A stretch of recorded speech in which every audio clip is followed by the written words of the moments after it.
Welcome to Body Bags. I'm your Thursday review of Chrisb Movies. You know my name is Chris, and you know I love B movies. Now the movie I'm about to review today, I don't have a physical copy of. I actually paid for it on Vudu and watched it through my TV stream. The film is called The Hunt, and it's a film from 2020, directed by Craig Zobel. And this movie is a lot of fun, a lot of action, a lot of really intense scenes. It's supposed to be a satire of, the people getting hunted films by these elitists.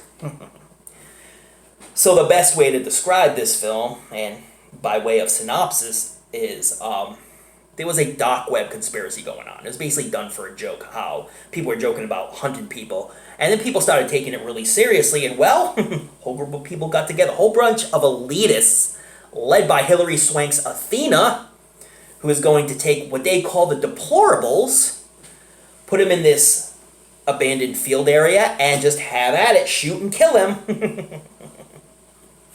Well, Crystal, played by Betty Gilpin, was considered one of the deplorables, but there was a lot they did not know about her. While other people are getting killed left and right, the likes of Ike Barinholtz, Ethan Suplee, Emma Roberts, and their little cameo roles just getting popped.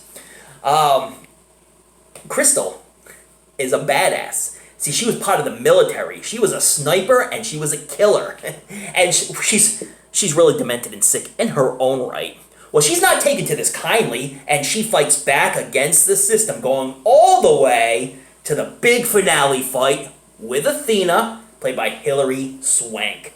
This is such a social satire of a film, and Betty Gilpin is a badass. If you don't know who she is, she was in the series Glow on Netflix, amongst other things. She's a great actress, does a great job. Hilary Swank is fun. It looks like she was having fun doing this film. And a lot of cameo performances, like Ike Barinholtz was hysterical. Ethan Suplee was he tried to be a badass, he just didn't end up that way.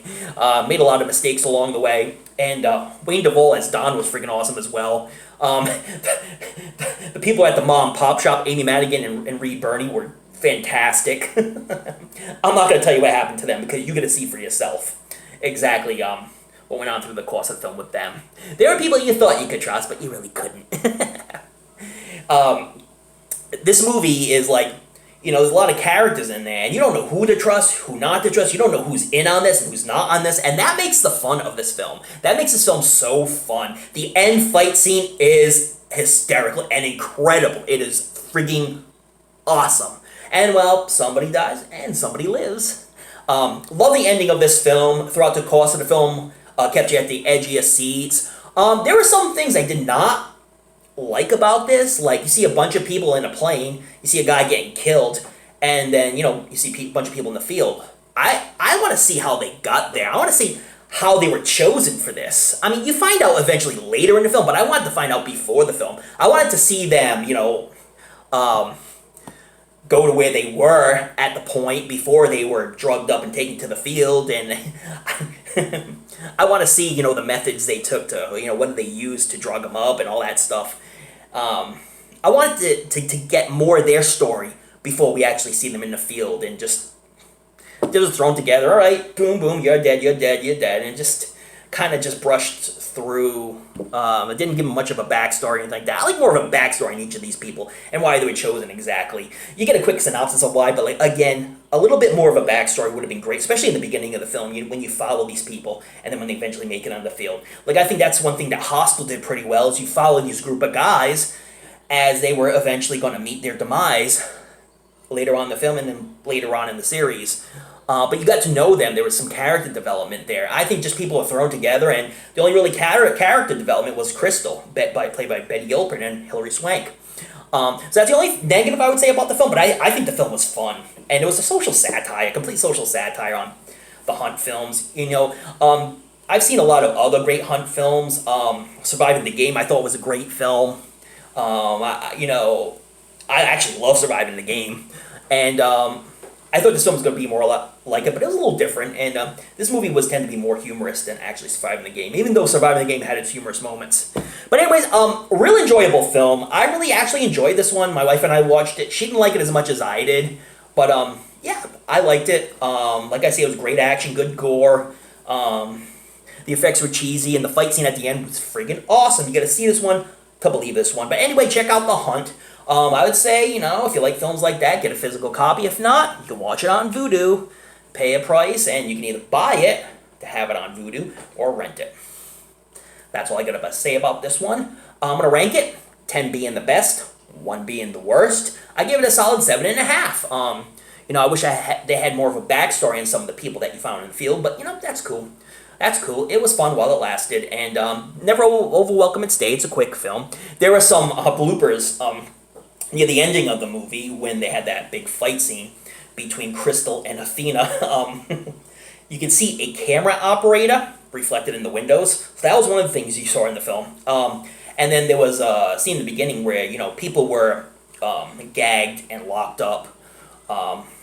When the girl was getting unlocked, her gag being taken out and everything, when the guy was unlocking it, she actually spits the gag out before the guy finished unlocking it. Now, the whole thing of the device was this one locked central thing where if you unlock the key, not only do the chains fall off, but the gag comes off. Because you see it happen to other people. Well, the guy was still fidgeting with the thing when she spit the gag out. The gag was not supposed to come out unless the guy was done unlocking, so. A couple little bloopers here. That last one was a little tough to explain, but sorry about that, guys. But anyway, a very enjoyable film. Watch it. You might like it more than I did. I give it a 7.5. You may give it a 9 or a 10. Whatever you like. Social satire, fun movie, a lot of comedic elements. Good stuff, man. Anyways, thank you so much for watching. Check out all the other reviewers. They all do a great job, and they all bring something different to the table. Oh yeah, but they all love movies like we do. Please subscribe to Body Bags. Muy importante. And so subscribe to Chrisb Movies if you want as well. Why the heck not, right? And tune in to next Thursday. You never know what I'll bring to the table. Something interesting, of course. And don't forget to check out those late night horror movies. Read up on your latest fright mags. But don't forget to tune in to another episode of Body Bags, because you might be gagged and chained and hunted by a bunch of douchebag elitists. Later, dudes.